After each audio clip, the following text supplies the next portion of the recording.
créateur. Je te rends encore grâce pour ta fidélité, ta justice. Nous reçois ton puissant regard. Nous te bénissons ton roi. Nous te bénissons ton tout-puissant. Bénissons ton nom pour toute ta fidélité. Béni soit tout Seigneur. Merci pour ton nom. Merci pour ton nom. Nom de Jésus.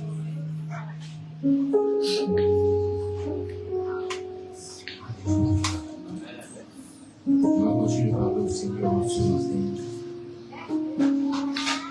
Je veux encore que tu invoques le sang de Yeshua, le sang de Jésus. Et tu trempes ton âme, ton esprit, ton corps dans le sang de Jésus. Et là où les faits mention que le sang de Jésus parlait de celui d'Abel, en ce matin, le sang de Jésus parle en ta faveur. Parle en ta faveur. Il est dans le sang du Seigneur. Nous allons nous défendre avec la mort en précieux grâce à nous. Prions que ton précieux grâce à Seigneur. Allons prier. Que ton précieux grâce en sang précieux. Allons notre Frère. Allons notre Frère. Allons notre Frère. Allons notre Frère. Allons notre Frère. Donne-moi récemment ton sang.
Seigneur, ce matin, voici ma vie.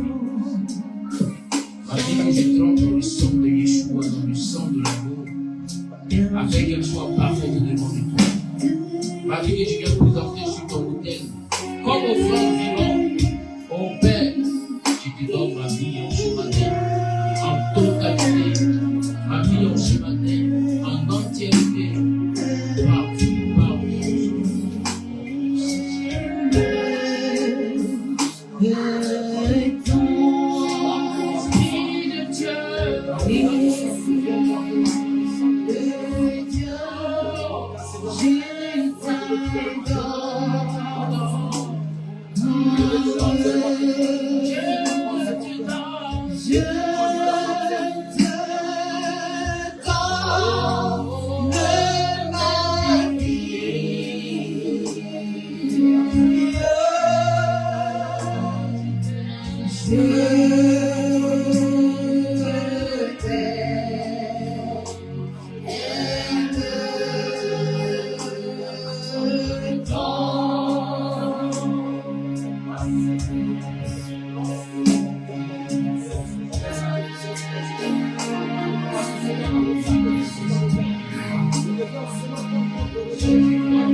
Venir apporter une métamorphose qui vient changer ton cœur, qui vient transformer ce cœur de pierre pour y mettre un cœur d'amour, un cœur de paix, un cœur de joie.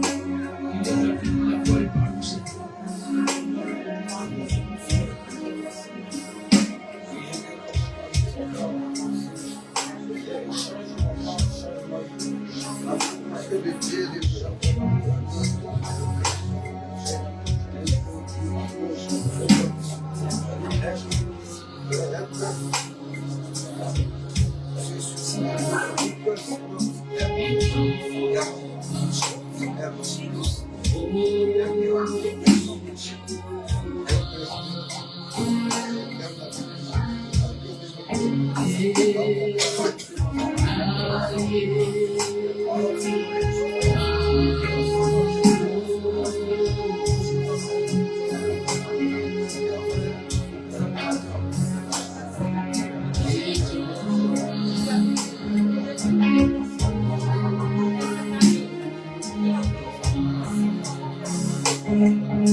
Lorsque je sors de ce lieu, lorsque je sors de cette rencontre, Seigneur, lorsque je sors de cette présence, et je ne sois plus la même personne qui avait échoué, la même personne qui était remplie de méchanceté, la même personne qui était remplie d'égoïsme. Je ne veux plus être cette personne, mais transforme-moi, Esprit d'Adonai. Là où tu es dans ta présence, viens remplir ma vie, viens dégager tout obstacle, viens dégager toute négativité de ma vie, et donne-moi d'avancer avec toi, dans ta lumière, dans ta lumière, dans ta lumière.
Cette semaine nouvelle, tu veux voir quelque chose de nouveau, quelque chose qui va surprendre et glorifier grâce à la vie dans les soins.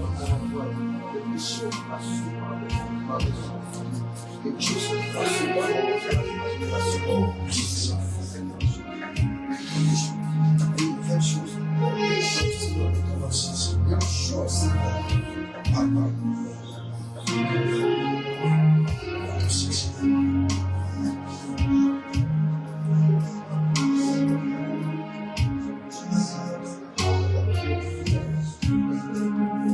Do something new in my life. Something new in my life. Do something new in my life. Oh Lord, do something new in my life. Something new in my life. Do something new in my life. Oh God. Do something new in my life. Oh, something new in my life. Do something new in my life. Oh Lord,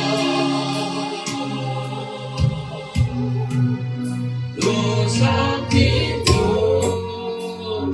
in my life. Oh, something new in my life. Do something new in my life. Oh,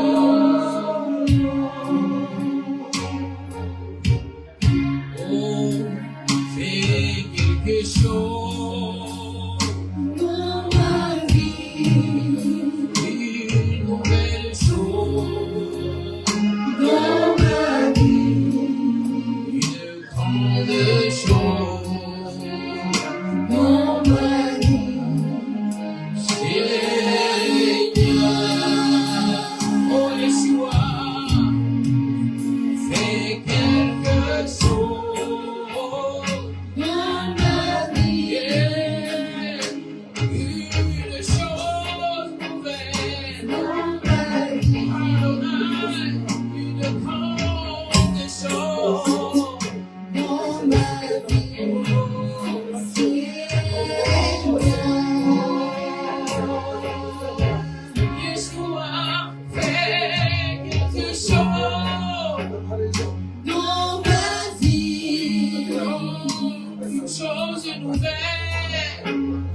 dans ma vie, dans ma vie.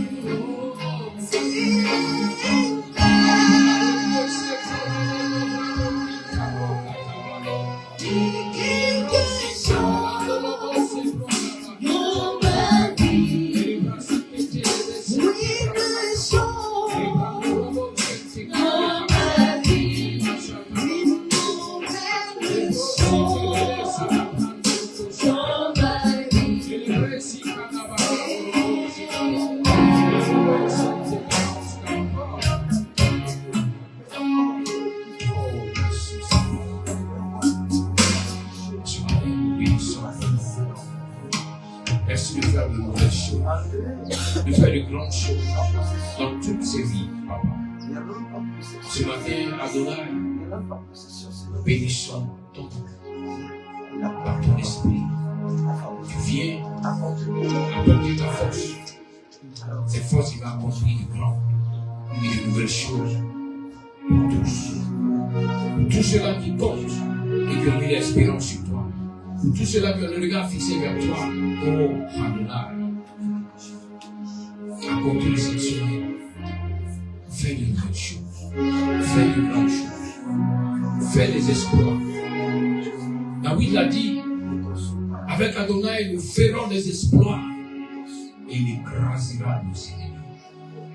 Fais des exploits, écrase tout ennemi. Fais des exploits, accompagne tes enfants. Partout seront, Seigneur, écrase tout ennemi au devant d'eux. Écrase toute action des ténèbres au devant d'eux. Écrase toute activité satanique au devant d'eux. Tu es Yeshua. Tu es Yeshua. Tu es Yeshua. Père, merci. Seigneur Saint-Esprit, merci. Donne-moi encore ce matin d'aller en profondeur. Amène-nous dans la profondeur de cette pure et sainte parole. Donne-nous de mieux te connaître. Et là où nous sommes entrés en cette présence, et nous sortons différentes de cette présence divine. Au nom puissant de Yeshua. Amen. Amen. Amen. Amen. Salut toi, salut ta soeur. Dis le Seigneur fait de nouvelles choses dans ma vie. Regarde bien ma face. Le Seigneur va accomplir des nouvelles choses. Des choses qui vont même toi-même t'étonner. Des choses qui vont même étonner même ma maison. Le Seigneur vient pour faire de nouvelles choses. Il est blessé à la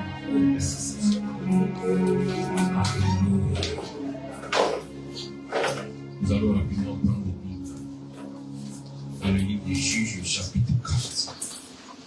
Juges, le chapitre 4. À partir du verset 15 au verset 24. Juges, chapitre 4, verset 15 à 24. Le thème que nous traitons ce matin est l'approbation divine met en déroute tous tes ennemis. L'approbation divine met en déroute tous tes ennemis. Parce que le Seigneur t'approuve. Il y a des combats que tu ne vas plus faire. Il y a des ennemis qui ne pourront plus se positionner au devant de toi. Parce qu'Adonai met en déroute tout ce qu'ils ont préparé pour toi en cette saison. Oui. Merci, Seigneur. Juge chapitre 4, à partir du verset 15. À partir du verset 15 jusqu'au verset 24. Allez-y pour la lecture. Merci, Seigneur. Juge chapitre 4, à partir du verset 15 au verset 24. Je lis la parole du Seigneur. L'Éternel mit en déroute devant Barak par le tronçon de l'épée Sisera, tous ses chars et tout le camp. Sisera descendit de son char et s'enfuit à pied. Barak poursuivit les chars et l'armée jusqu'à Arochet-Goïm. Et toute l'armée de Sisera combat sous le tronçon de l'épée sans qu'il y ait sans qu'il restât un seul homme. Sisera se réfugia à pied dans la tente de Jaël, femme de Héber, le Kénien, car il y avait paix entre Jabin, roi de Hassor, et la maison de Jabin, le Kénien. Jaël sortit au devant de Sisera et lui dit: entre, mon Seigneur, entre sur moi, ne crains point. Il entra chez elle dans la tente et elle le cacha sous une couverture. Il lui dit: donne-moi, je te prie, un peu d'eau à boire, car j'ai soif. Elle ouvrit l'outre du lait et lui donna à boire et le couvrit. Il lui dit encore: tiens-toi à l'entrée de la tente, et si l'on vient t'interroger en disant: y a-t-il ici quelqu'un? Tu répondras: non. Jaël, femme de Héber, saisit un pieu de la tente, prit en main le marteau, s'approcha de lui doucement et lui enfonça dans la tente le pieu qui pénétra en terre. Il était profondément endormi et accablé de fatigue et il mourut. Comme Barak poursuivait Sisera, Jaël sortit à sa rencontre et lui dit: viens, et je te montrerai l'homme que tu cherches. Il entra chez elle, et voici, Sisera était étendu mort, le pieu dans la pente. En ce jour, Dieu humilia Jabin, roi de Canaan, devant les enfants d'Israël. Et la main des enfants d'Israël s'apaisantit de plus en plus sur Jabin, roi de Canaan, jusqu'à ce qu'ils puissent exterminer Jabin, roi de Canaan. Amen. Amen. Que le Seigneur le bénisse. Regarde ton voisin, dis celui de Yahem.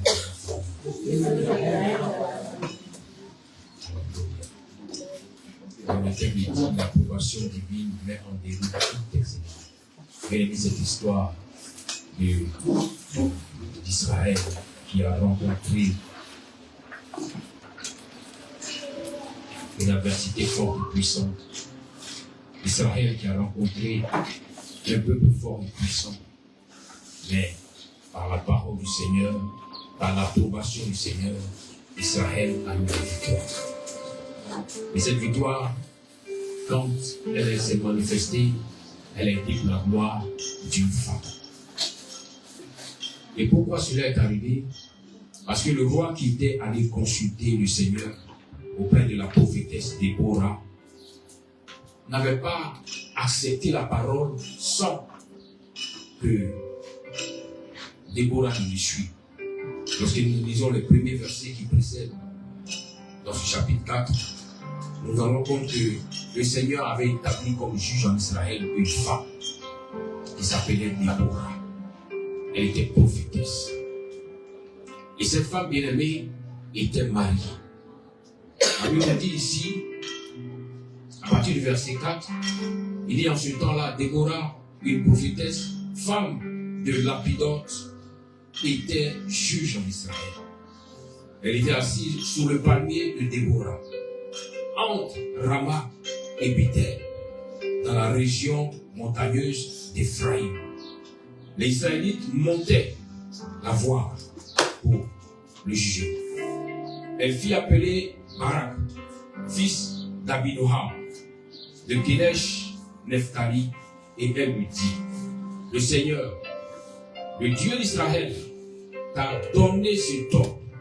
Va, dirige-toi vers le mont Tabor et prends avec toi 10 000 hommes des fils de Nephtali et des fils de Zabulon. J'attirerai vers toi Alouette Kishon, Sisera, général de l'armée de Yabin, avec ses chars et sa multitude, et je te le livrerai.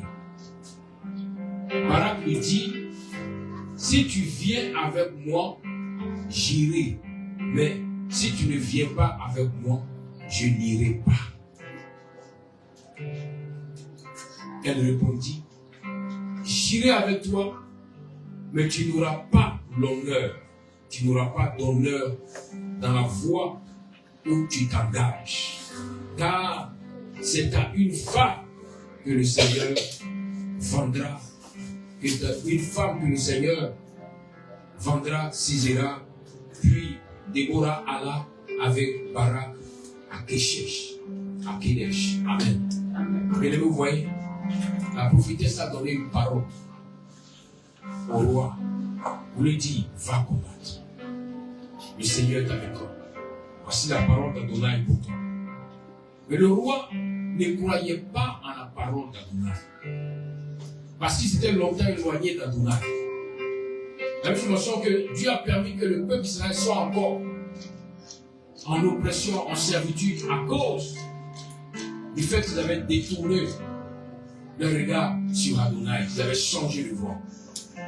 Alors il a envoyé une prophétesse pour parler au peuple. Souvent dans la vie, bien aimé, quand un homme n'arrive pas à prendre des responsabilités dans une maison, le Seigneur peut la confier à une femme.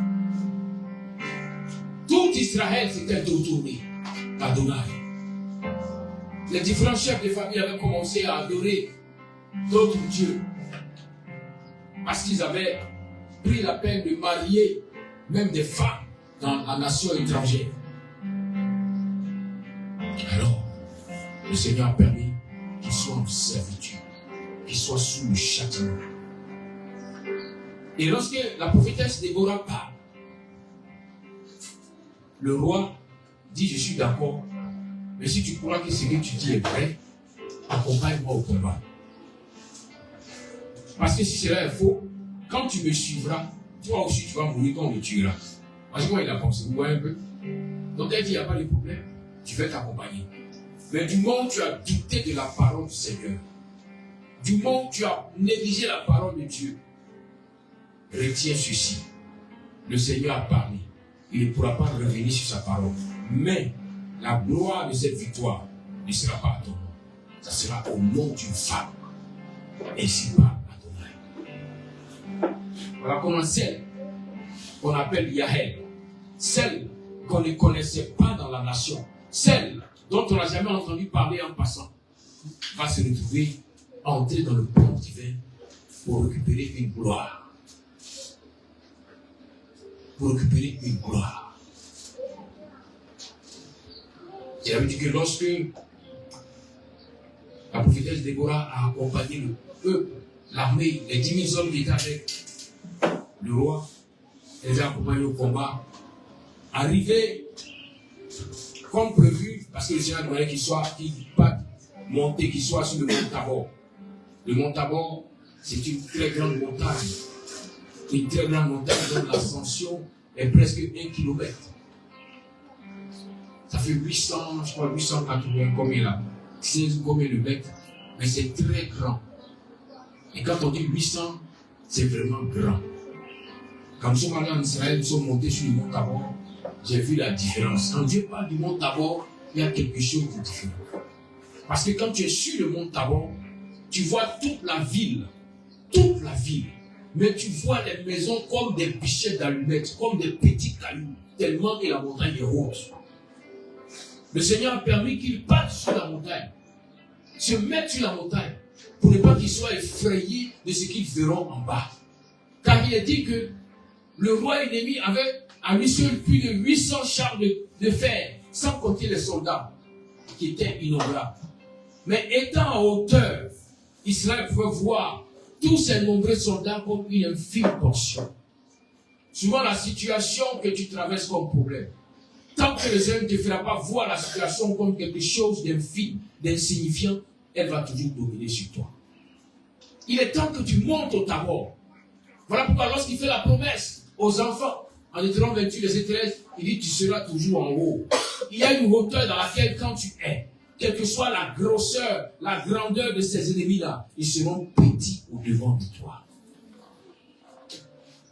Et au travers de ces versets, nous comprenons que là où Caleb et Josué, avec les 10 autres espions, étaient allés à Canaan pour explorer le territoire, les autres ont vu des géants, des puissants, parce qu'ils étaient en bas.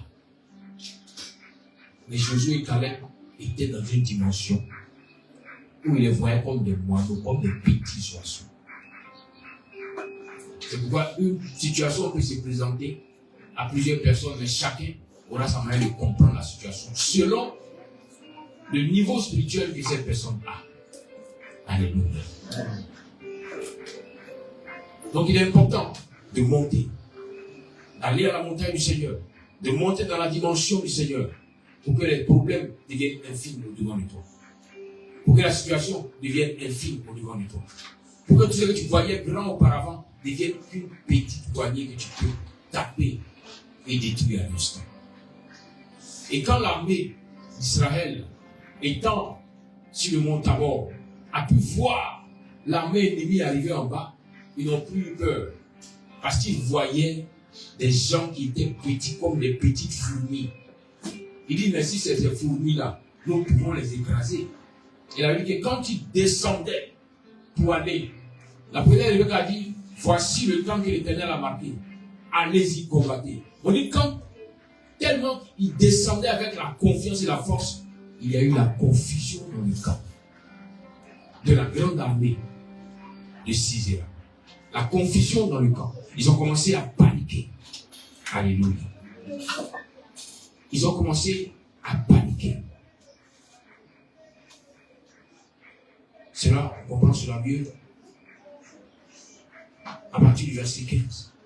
Il dit, le Seigneur frappa de panique Sisera, tous ses chars et toutes ses troupes. Ils furent passés au fil de l'épée devant Barak. Vous voyez un peu? Ils ont paniqué. Souvent, même tu peux être une personne grande, âgée, mais souvent quand tu vois un enfant qui te tient tête, avec ce moment, la personne âgée commence à paniquer. Il dit, attends, c'est pas normal. L'enfant là, il compte sur quoi? Qu'est-ce qui fait que le petit là me parle ainsi et me menace? Est-ce que vous voyez un peu? Voilà comment se présentent les choses dans le monde spirituel. Le sorcier t'oppresse. Les ennemis sont toujours debout pour chercher à te faire mal. Mais le jour où tu te lèveras, quand tu vas commencer à adresser des paroles contre ces ennemis, ils vont commencer à ralentir leur pas. Parce qu'ils vont se demander, qu'est-ce qui fait que maintenant, elle parle ainsi? Qu'est-ce qui fait que maintenant, il parle ainsi?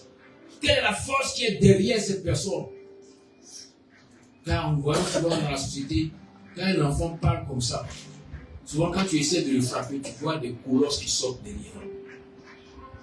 Donc les gens ont compris cela. Donc quand un enfant commence à se comporter ainsi, laissez-le avec ses problèmes. Parce qu'en fait, il transporte beaucoup de problèmes qui vont te déranger. Alléluia. Amen. Apprends à monter à la montagne de l'Éternel. Apprends à être dans cette dimension de hauteur. Pour que tu puisses voir toute situation en bas, très infime. Et que tu puisses proclamer des paroles de force, des paroles de puissance pour renverser les forces ténébreuses. Souvent, tellement que les sorciers t'ont effrayé avec plusieurs images de chiens, de bœufs, de tigres, les images qui te poursuivaient pendant tes nuits. Alors tu as peur même de parler au diable. Quand on te dit, le temps d'arriver de combattre, il faut que tu puisses lancer les paroles de combat. C'est vrai, même quand on parle de programmation, tu programmes cela sur les lèvres, mais ton cœur a peur. Il dit, est-ce que c'est même ça où je suis quitté? Est-ce que ça, c'est qui est derrière? Il me dit de programmer. Moi, je connais un peu la force du vaudou, hein. Est-ce qu'eux, ils connaissent mieux? Je connais un peu la force du fétiche, hein. Donc, vous voyez souvent, quand vous dites de programmer, les dirigeants, regardez leur visage, vous allez voir qui croit ou qui ne croit pas. Quand vous dites au nom de Jésus, tu vois, le frère et la sœur, c'est que tu dis là, elle n'a pas passé. Donc c'est normal que la puissance ne puisse pas se manifester. Parce qu'elle la voit en bas, elle voit la force, elle voit la grandeur, les ténèbres. Avec toi, tu es sur le mont Tabor. Quand tu regardes, tu vois comme des fourmis que tu peux écraser avec tes pieds. Alléluia. Le combat spirituel est bon.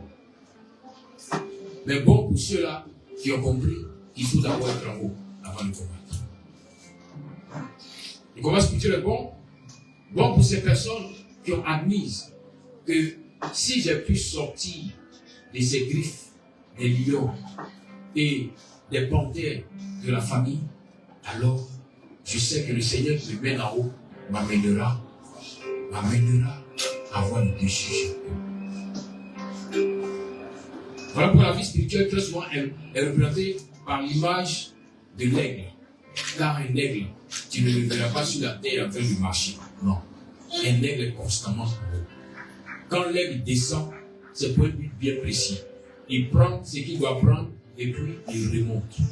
Même quand l'aigle veut se reposer, c'est sur les hauts rochers. C'est sur les grands rochers. Même pas sur les arbres. Parce qu'il est toujours en haut. Et parce qu'il est toujours en haut, l'aigle n'a peur de rien. Souvent on se dit, mais l'aigle, comment il fait pour qu'il ait le courage de venir prendre même des panthères en bas? Il n'a peur de rien. Il fait confiance à la force que le Seigneur lui a donnée. Quand il descend avec la force et la puissance, il est capable de prendre une lion et monter avec elle. J'ai vu un documentaire où j'ai vu un aigle qui est venu se prendre un lion. Il a soulevé, il partait, mais tellement que l'animal se débattait, l'animal a échappé, il est tombé. Il dit waouh, un aigle, ce n'est pas un épervier. Dis à ton voisin, un aigle, ce n'est pas un épervier. Là où le petit se contente des poussins, l'aigle cherche une proie qui pourra rassasier et sa personne et ses enfants. L'aigle n'a peur de rien.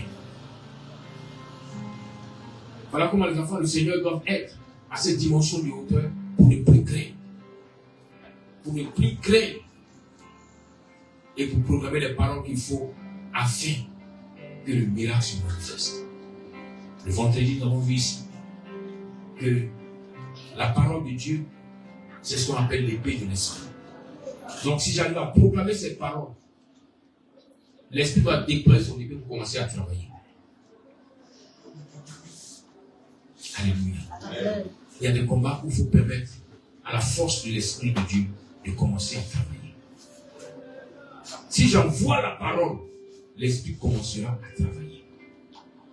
Voilà pourquoi lorsque le Seigneur Jésus finit son temps de 40 jours dans le désert, son temps de quête de la volonté du Seigneur dans le désert, et que Satan, et que l'adversaire, et que le diable vient au-devant de lui, le diable ne vient pas pour apporter le feu.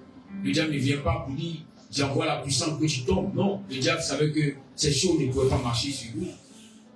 Mais le diable envoie l'épée de l'esprit contre Jésus.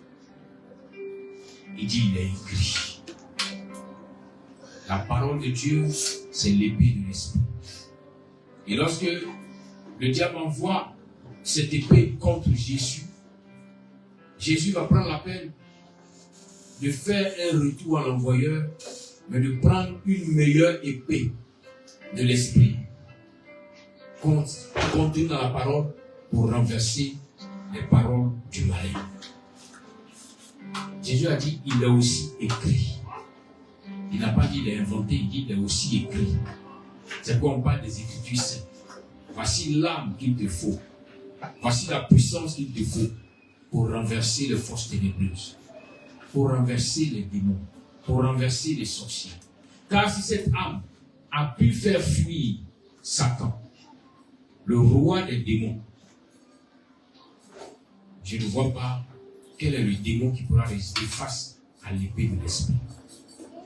Mais souvent c'est parce que tu n'as pas pris conscience que la puissance que tu recherches, la force que tu cherches pour renverser les ténèbres, c'est la parole qui est l'épée de l'esprit. C'est pourquoi Jésus, quand il vient donner le secret à ses disciples, pour qu'ils soient puissants, avant de leur dire, je leur donne le pouvoir, il leur a d'abord dit, vous connaîtrez la vérité. Et c'est la vérité qu'il faut s'affranchir. Tant que tu n'as pas la vérité, tu peux invoquer l'épée de l'esprit. Il ne va pas se manifester. Parce que tu n'as pas reçu la parole de vérité. Mais quand tu détiens la parole de vérité, à peine tu ouvres la bouche que l'épée de l'esprit a commencé à travailler. C'est pourquoi David dit la révélation de ta parole est claire. Elle donne de l'intelligence au saint. Quand le Seigneur te révèle ce qui était caché, et que tu t'appuies sur la parole pour appeler l'épée de l'esprit sur ce que tu as découvert, la puissance se manifeste. Mais tant que tu seras dans l'ignorance, le diable, le menteur sera là pour te dire fais attention, tu sais, c'est la fin de prière là. Les gens ne disent pas la vérité, mais les gens ils sont dangereux. Si tu commences à si c'est là, est-ce que tu vas t'aider? Tu seras seul à la maison. Fais. Voyez, parce que tu as d'autres paroles. C'est pourquoi tu dois trouver le temps pour méditer ta Bible. Trouver le temps pour lire la parole de Dieu afin de comprendre, afin de découvrir certaines clés dans cette parole. Quand l'homme te met à chercher Dieu au travers de sa parole, l'Esprit, l'Adonai, viendra t'éclairer, viendra te montrer ce qui est. C'est pourquoi vous avez compris que vous pouvez vous asseoir pour regarder toutes les séries de films, du matin jusqu'au soir. Il y en a qui commencent le matin à 8h, à l'époque où il y avait 24 heures chrono. Commence le matin à 8h jusqu'à minuit. Il est assis en train de regarder. Mais dis à ce dernier, prends ta Bible, médite-la. Donne-lui seulement 10 minutes, tu vas commencer à somnoler. Sinon, les femmes qui aiment dormir là-dedans, c'est grave. 5 minutes. Pose-toi la question. Pourquoi on ne veut pas que tu puisses comprendre cette profondeur? Pourquoi le diable t'empêche à chaque fois que tu veux aller là-bas? Mais c'est le film bizarre. Tu peux t'asseoir de 8 heures jusqu'à minuit. Sans sieste. Oui. De 8 heures jusqu'à minuit. Sans te reposer. Maintenant, même c'est grave. Parce que maintenant, la technologie a fait que chacun a sa télévision dans sa main. Avant, on pouvait dire, les télévisions là, on peut bloquer. Mais maintenant, chacun a sa télévision, je promets ça. Même il y en a même qui vont aux toilettes avec la télévision. Et WC.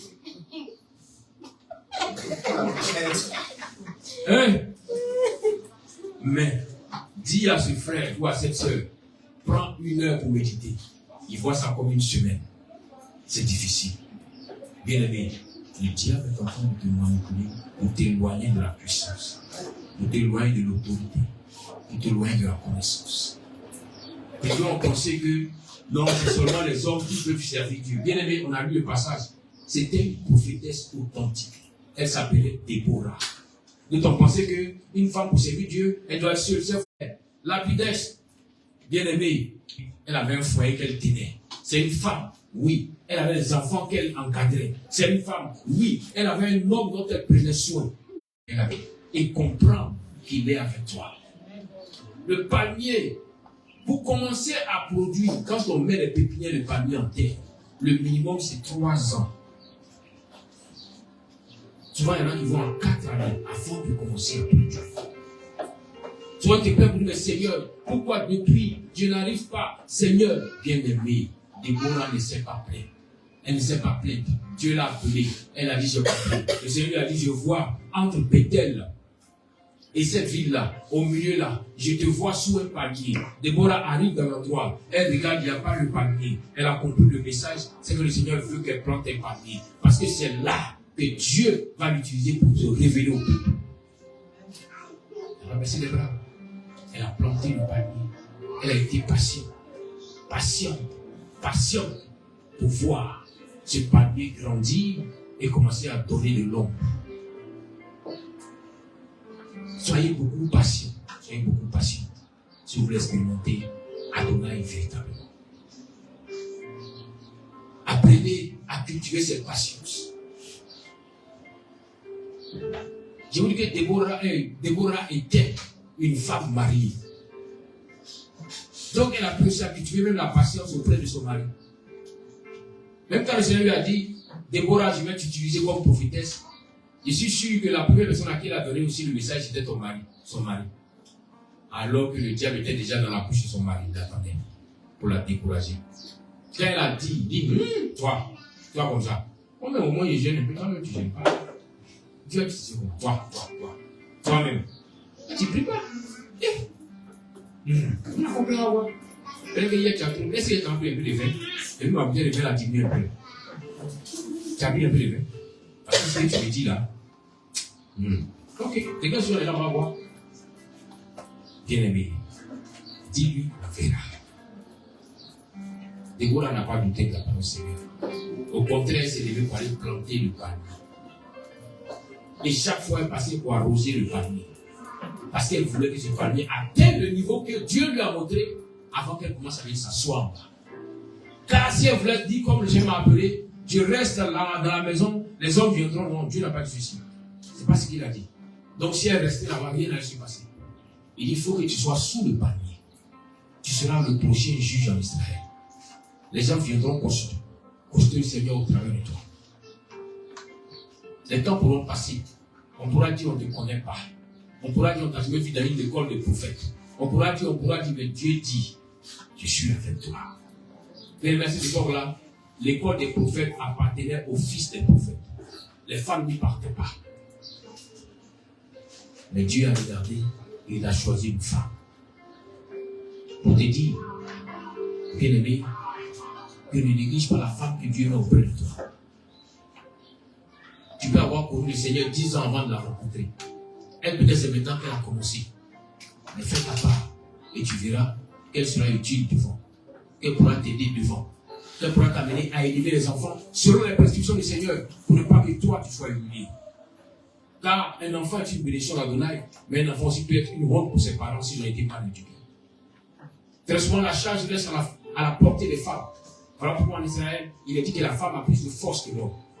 Oui, elle a plus de force que l'homme.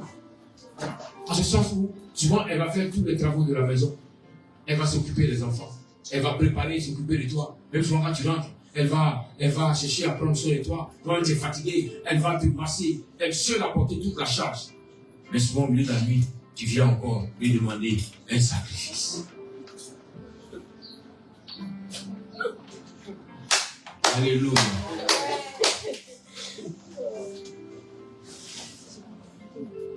C'est pourquoi souvent elle peut commettre des erreurs, mais apprendre à être doux, à être, comme on dit, apprendre à ne pas être réactif rapidement, apprendre à comprendre dans quel état est cette personne qui a commis l'erreur. Souvent quand on est tellement fatigué, regardez même les hommes, souvent quand tu es trop fatigué, même un petit cri t'énerve.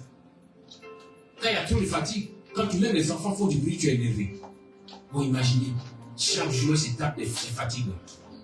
Et souvent, quand je regarde ton physique et ta force, te connaissant, souvent, quand tu la déranges la nuit, tu ne viens pas aller un peu. Tu veux faire des kilomètres. Sur des kilomètres, trop faux. Amen. Tu parles aux hommes. Ils sont là ou pas?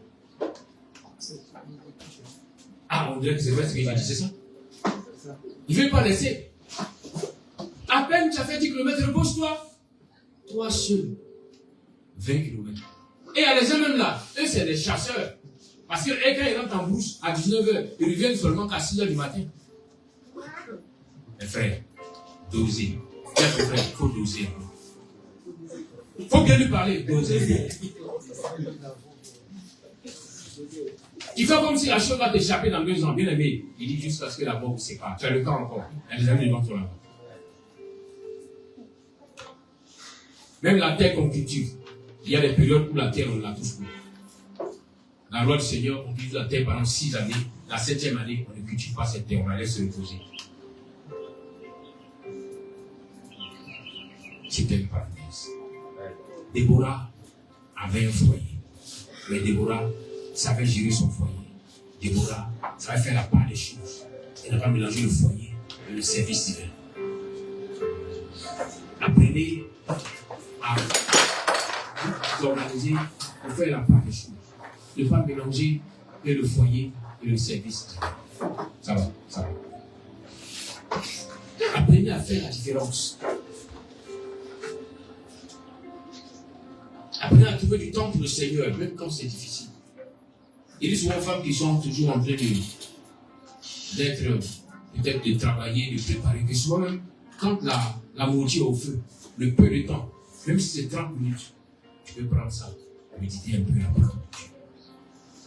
Je ne te dis pas qu'immédiatement tu vas la comprendre, mais au fur et à mesure que tu trouveras le temps pour la parole de Dieu, l'Esprit de Dieu viendra pour t'éclairer au fur et à mesure.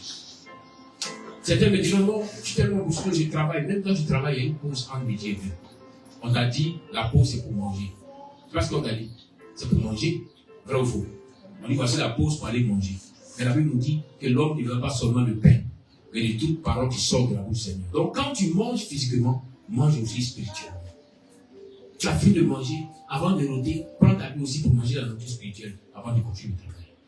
Tu verras que les changements viendront à toi. Alléluia. Déborah était une prophétesse authentique. Elle a parlé au roi. Le roi ne croyait pas. Souvent, femme, tu peux parler à ton mari, il peut ne pas croire. Il peut ne pas t'écouter. Mais ne lui pas. La Bible fait mention que c'est dans le calme et le silence qui sera votre serment. Ta force se trouve dans la prière. Va fléchir Jésus. Va crier à Adonai. Va parler au Seigneur. Le Saint-Esprit fera sa part. Il n'y a pas un homme qui n'est pas têtu sur la terre. Tous les hommes que vous avez mariés sont tous des têtus. Il y en a qui sont des grands têtus, il y en a qui sont des petits têtus, il y en a qui sont des moyens têtus. C'est qu'ils sont têtus. Vrai ou faux? Amen. Amen. Amen. Amen. Mais c'est à vous de l'amener à comprendre que de la manière dont le fait existe de faire l'homme façonne l'homme. La femme ne peut pas façonner l'homme comme l'homme façonne la femme. L'homme souvent utilise le langage, utilise son autorité pour façonner la femme. La femme doit utiliser la force du Seigneur, la force de l'Esprit de Dieu pour façonner l'homme.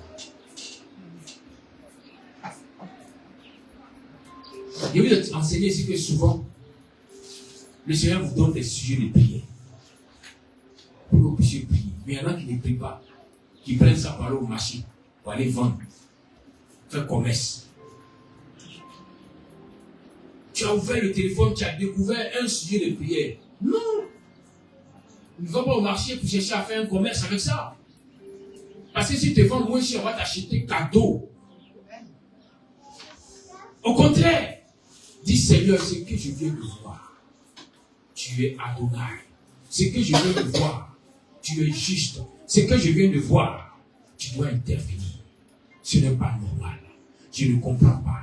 Je ne cherche pas à savoir si c'est lui ou c'est pas lui. Mais Seigneur, je sais une chose. Tu m'as dit que ce territoire m'appartient. Voilà pourquoi tu me révèles toutes choses qui veulent pénétrer ce territoire.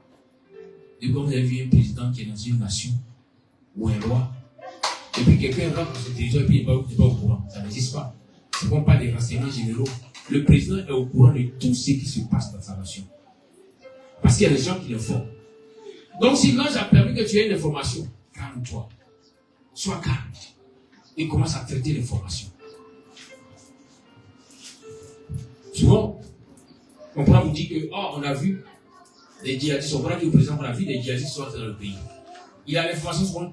C'est un mois après, il va commencer à informer la population. Parce qu'ils n'ont pas la peine de traiter l'information. Et de chercher à comprendre la véracité et de localiser. Et c'est après cela maintenant qu'ils informent la population. Si jamais la population doit être impliquée, ils informent. Sinon, au cas contraire, aucune information. Personne n'est au courant de rien. Vous comprenez? C'est ça la force de quelqu'un qui domine sur un royaume. C'est ça la force de quelqu'un qui a été établi sur une nation.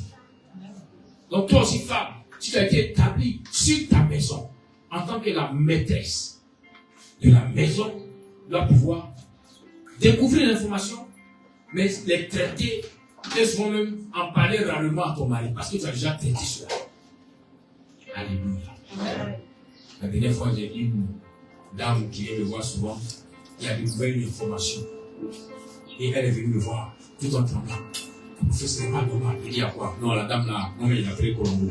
Yeah! Enquête n'est pas enquête. Elle-même, là, le numéro qui appelle son mari là, elle est rentrée, elle a appelé le numéro, elle a fait recherche, il a même sur WhatsApp, elle a appelé la photo, elle m'a envoyé.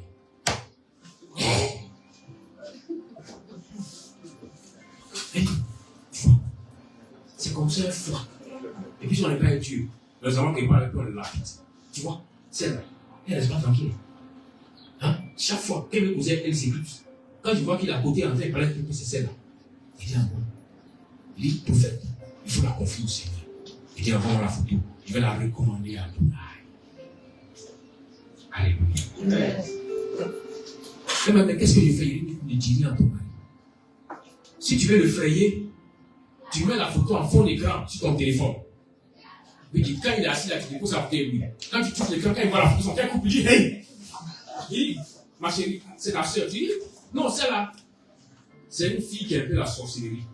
Mais on a en train de traiter son dossier parce qu'il a envoyé son cas à l'église. Tout le monde a dit, mais comment ça? Tu fais comme tu sais rien.